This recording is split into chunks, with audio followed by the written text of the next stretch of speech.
बिस्मिल्लाहिर्रहमानिर्रहीम। 10th class online computer lecture के अंदर तमाम तर स्टूडेंट्स को सुल्तान ट्यूटर की तरफ से वेलकम। कल हम लोगों ने अपनी 10th क्लास की कंप्यूटर का फर्स्ट चैप्टर स्टार्ट किया था, जिसके अंदर हम लोगों ने प्रॉब्लम सॉल्विंग से रिलेटेड कुछ चीज़ें जानी थी। और सबसे पहले तो अगर मैं आपको बताऊं तो सबसे पहले हम लोगों ने प्रॉब्लम की डेफिनेशन पढ़ी थी कि एक प्रॉब्लम क्या होती है। और उस डेफिनेशन के अंदर मैंने आप लोगों को दो चीज़ें बताई थी कि जब भी आपके पास कोई डिफ़िकल्टीज़ आ जाएंगी, किसी भी किस्म की मुश्किलात आ जाएंगी और किसी भी किस्म की रुकावटें आ जाएंगी, हिंड्रेंसेस आ जाएंगी, वो हमारे पास एक क्या बना लेती हैं, प्रॉब्लम बना लेती हैं। प्रॉब्लम को उर्दू के अंदर जो है वो मसला कहा जाता है। और उसके बाद कल हम लोगों ने ये चीज़ देखी थी कि सॉफ्टवेयर डेवलपमेंट के लिए जो है यूज़र प्रोग्रामर्स जो हैं वो प्रोग्रामिंग का मेथड यूज़ करते हैं, यानी कि कंप्यूटर के ज़रिए से उस प्रॉब्लम को सॉल्व करना प्रोग्रामिंग कहलाता है। और हम लोगों ने कल 9 स्टेप्स पढ़े थे, जिन 9 स्टेप्स के ज़रिए हम लोगों ने अपनी प्रॉब्लम को सॉल्व करना था। और प्रॉब्लम सॉल्विंग की डेफिनेशन भी हम लोगों ने लगाई थी। तो अगर मैं आपके सामने बुक दिखा दूं तो कल हम लोगों ने जो टॉपिक्स पढ़े थे वो आपके पास प्रॉब्लम सॉल्विंग की डेफिनेशन थी स्टार्ट 2 लाइंस के अंदर, और उसके बाद ये 9 स्टेप्स थे।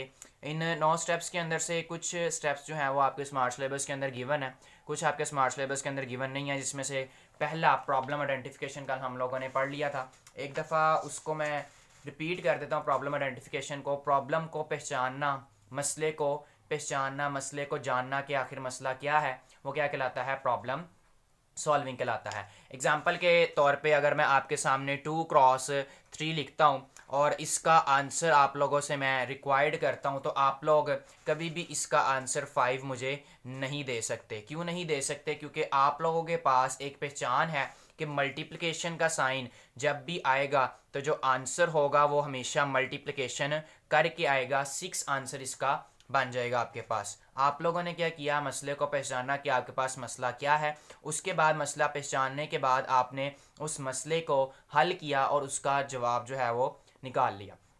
अब नेक्स्ट टॉपिक अगर चलते हैं तो आगे स्पेसिफाई रिक्वायरमेंट्स हैं। स्पेसिफाई रिक्वायरमेंट्स का मतलब क्या होता है? रिक्वायरमेंट्स का मतलब होता है ज़रूरियात।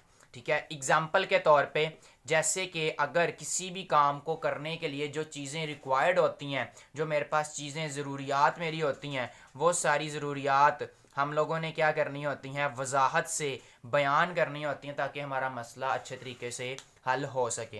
एग्जाम्पल के तौर पे आप लोगों को गेम के अंदर सबसे पहले क्या चाहिए होता है, जब आप गेम खेलते हो तो उसको खेलना आना चाहिए। इसके अलावा आपके पास उस गेम को खेलने के लिए मोबाइल फ़ोन होना चाहिए और उस मोबाइल फ़ोन के जो ग्राफिक्स हैं वो उसको स्पॉटेड करने चाहिए ताकि आप उस गेम को अच्छे तरीके से प्ले कर सकें। सेम इस तरीके से अगर मेरे पास एक साइन आता है मल्टीप्लिकेशन का, तो इसका मतलब ये है ये खाली मल्टीप्लिकेशन मैं यहाँ पे इस्तेमाल नहीं कर सकता। क्यों? क्योंकि इसके फर्स्ट पार्ट में भी मुझे कुछ नंबर चाहिए और इसके सेकंड पार्ट में मुझे कुछ नंबर चाहिए, तभी मैं इस मल्टीप्लिकेशन के साइन को यूज़ कर सकता हूँ। इसके अलावा मैं मल्टीप्लिकेशन के साइन को यूज़ नहीं कर सकता। अब जब तक मेरे पास ये वाले दोनों नंबर नहीं होंगे तब तक मैं कभी भी इसका आंसर फाइंड नहीं कर सकता। यानी कि ये मल्टीप्लिकेशन का साइन यूज़ करने के लिए मेरे पास जो रिक्वायरमेंट है वो ये 2 नंबर रिक्वायरमेंट है। जब तक ये 2 नंबर नहीं आते तब तक मैं अपने प्रॉब्लम को सॉल्व नहीं कर सकता, अपना मसला हल नहीं कर सकता। तो स्पेसिफाई रिक्वायरमेंट्स का मतलब होता है कि जिस इंसान ने प्रॉब्लम को सॉल्व करना है या सॉल्यूशन बनाना है, वो उस बंदे से जो आपको प्रॉब्लम दे रहा है या जो आपको मसला जो आपसे हल करवा रहा है, अगर आप कंप्यूटर के ज़रिए हल करवा रहे हैं तो कंप्यूटर के अंदर वो चीज़ें एंटर करेंगे, और अगर खुद से हल कर रहे हैं तो खुद आप उस चीज़ों को नोट करेंगे। तो आप उन तमाम तर चीज़ों को जो आपकी ज़रूरियात हैं उसको अपने पास रखें, और बाकी जो गैर ज़रूरी चीज़ें थी जिसका आपके मसले से, आपके हल से, आपके सॉल्यूशन से कोई भी ताल्लुक़ नहीं था, उन सबको आपने बाहर निकाल देना है ताकि आगे जाके वो कोई भी डिस्टर्बेंस क्रिएट ना करें। एग्जाम्पल के तौर पे मेरे पास 2 नंबर चाहिए, अब एक यहाँ पे पुट करने के लिए और एक यहाँ पे पुट करने के लिए। लेट्स सपोज मैंने नंबर दे दिए 1 2 3 और 4। अब यहाँ पे टोटल नंबर मेरे पास 4 हैं, लेकिन मल्टीप्लिकेशन का साइन मेरे पास 1 है। तो मैं क्या करूँगा, कोई से 2 नंबर्स यूज़ करूँगा, या वो 1 2 होंगे, या वो 3 4 होंगे, या वो 1 और 3 हो जाएगा, या वो 2 और 3 हो जाएगा, या फिर वो 1 और 4 हो जाएगा, या फिर वो 1 और 3 या 2 और 4 हो जाएगा। इस तरीके से कोई से दो नंबर, क्योंकि मुझे रिक्वायरमेंट जो है मेरी सिर्फ 2 नंबर्स की है, वो ज़्यादा रिक्वायरमेंट नहीं है। तो जो बंदा आपको प्रॉब्लम दे रहा है, आपको मसला दे रहा है, उससे अपनी ज़रूरतें, जो आपकी ज़रूरतें हैं उस मसले को हल करने के लिए, उसको बयान कर लेना और उससे वो चीज़ें ले लेना क्या कहलाता है? स्पेसिफाई रिक्वायरमेंट, ज़रूरतें वजाहत से बयान करना। बुक की तरफ चलते हैं। तो इसका निशान मैं आपको बताता हूँ। बुक के ऊपर आप लोगों का पेज नंबर 1 है।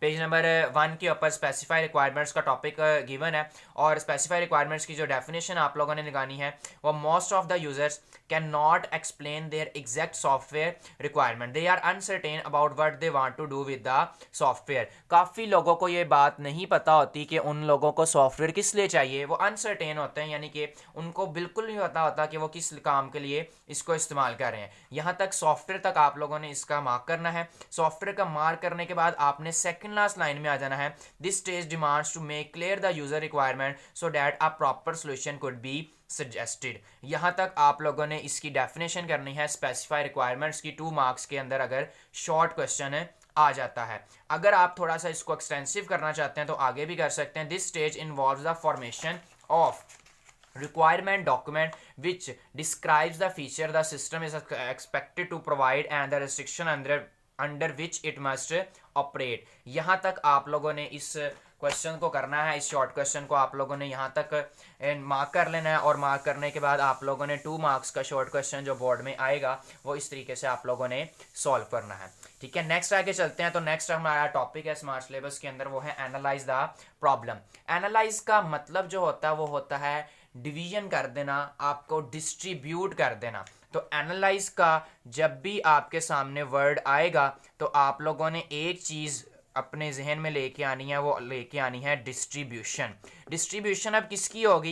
एग्जांपल मैं आपको इस तरीके से देता हूँ। अगर एक प्रॉब्लम बड़ी है तो आप उसको छोटे छोटे हिस्सों में कन्वर्ट कर देते हो ताकि हर प्रॉब्लम को अलग से सॉल्व कर लिया जाए, और अलग से सॉल्व करने के बाद जब उन सबको इकट्ठा किया जाए उसके अंदर एक चीज़ तो ये होता है कि उसके अंदर काफ़ी जल्दी आप सॉल्व भी कर लेते हैं, और उसके बाद गलती के चांसेस भी बहुत ज़्यादा उसके अंदर कम हो जाते हैं। तो एनालाइज का मतलब होता है अपने जो प्रॉब्लम है, जो आपकी प्रॉब्लम बड़े हिस्सों के अंदर आपके सामने मौजूद है, उसको छोटे छोटे हिस्सों के अंदर तकसीम कर लेना ताकि आप उसको हर हिस्से को अलग से सॉल्व कर सकें, और सॉल्व करने के बाद आप जब उसका कंबाइन आंसर निकालें तो उसमें गलती के चांसेस कम हो।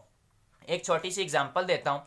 लेट्स सपोज 1 से लेके 50 तक जितने भी नंबर्स हैं इन सबको ऐड करना है मैंने। अब 1 से लेके 50 तक अगर आप कैलकुलेटर के अंदर ऐड करेंगे तो कैलकुलेटर की इतनी लिमिट नहीं होती कि 1 to 50 नंबर को ऐड कर सके। आप लोगों ने सिंपल क्या करना है, आप लोगों ने एनालाइज करना है कि 1 to 50 जितने नंबर हैं उनको 5 के ग्रुप्स के अंदर मैं एनालाइज कर रहा हूँ। 1 to 10 पहले ऐड करूंगा, उसके बाद नेक्स्ट पार्ट जो बनेगा वो मेरा 11 to 20 बन जाएगा, थर्ड पार्ट जो बनेगा 21 to 30 बनेगा, फोर्थ पार्ट जो मेरे पास बनेगा वो 31 to 40, और फिफ्थ पार्ट जो बनेगा वो 41 to 50। इस तरीके से मैंने अपनी एक बड़ी प्रॉब्लम को छोटे छोटे हिस्सों के अंदर तकसीम कर दिया, कन्वर्ट कर दिया, और कन्वर्ट करने के बाद हर एक को जब अलग से सॉल्व करूंगा तो सबसे बड़ा फ़ायदा इसका ये होगा मुझे कि मेरे पास गलती के चांसेस बहुत ज़्यादा कम हो जाएंगे, और जितनी गलती मेरे पास कम होगी उतना सोल्यूशन, उतना हल मेरा बेहतरीन बनेगा। इसको हम लोग कहते हैं एनालाइज द प्रॉब्लम। इस टॉपिक के अंदर अब 2 आपको डेफिनेशन दी जाती हैं। एक एनालाइज द प्रॉब्लम की है, दूसरी डेफिनेशन जो है उसका 2 नाम उसने रखे हैं, एक टॉप डाउन डिज़ाइन और एक डिवाइड एंड कंकर rule. Top down design computer की लैंग्वेज में जब आप एक बड़े प्रॉब्लम को छोटे छोटे पार्ट्स के अंदर कन्वर्ट करते हैं तो आपके पास जो सॉल्यूशन बनता है उस सॉल्यूशन को आप लोग कहते हैं टॉप डाउन डिज़ाइन। या फिर इस प्रोसेस को, जिस प्रोसेस के अंदर आप लोग छोटे छोटे पार्ट्स के अंदर एक बड़ी प्रॉब्लम को डिवीजन कर देते हैं, वो क्या कहलाती है? Top down design. बुक्स की तरफ आते हैं तो बुक्स के ऊपर आप लोगों ने जो निशान लगाने हैं, सबसे पहले एनालाइज द प्रॉब्लम।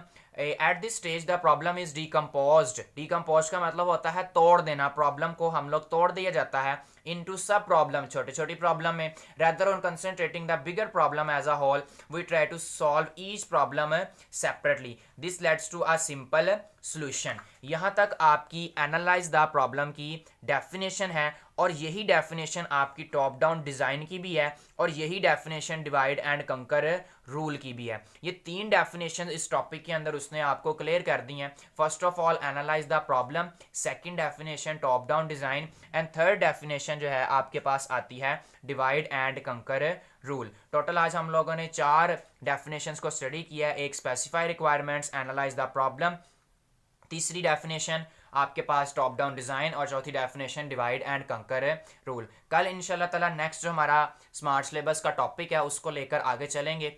आप लोगों से अब कल मुलाकात होती है। अपना ख्याल रखिएगा। अल्लाह हाफिज़।